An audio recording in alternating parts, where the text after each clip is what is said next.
پہاڑی زبان میں اپڈیٹ سنیے۔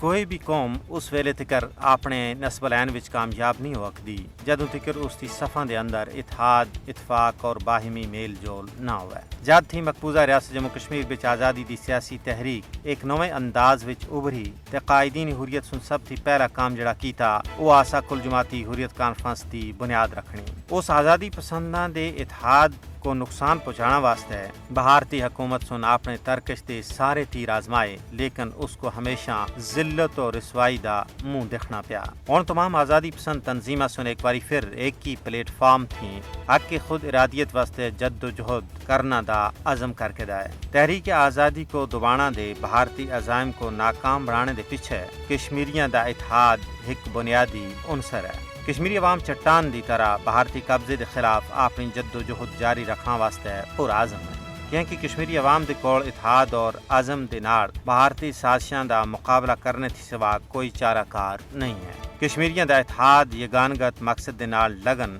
مقصد دی سچائی ایک نہ ایک تیڑے بھارتی مکار سامراج کو زنو ٹیکنا ہوتے مجبور کر دے سی۔ تاریخ گواہ ہے کہ آزادی اور ناموس دی تحریکاں طویل ضرور ہوئیاں لیکن ناکام نہیں ہوئیاں۔ مقبوضہ ریاست جموں کشمیر دے عوام سن بھی اپنے پاک نسب العین دی خاطر بیش بہا اور لازوال قربانیاں دی ایک عظیم داستان رقم کیتی ہے۔ کشمیری عوام اپنے شہیداں دے نال وفاداری ضرور نباسن جنہاں سن قوم دے کل واسطے اپنا آج قربان کیتا۔ شہیداں کو خراج عقیدت پیش کرنے دا بہترین طریقہ بھی یہی ہے کہ انہاں دے ادھورے مشن کو پائے تکمیل تکر پہنچایا جائے۔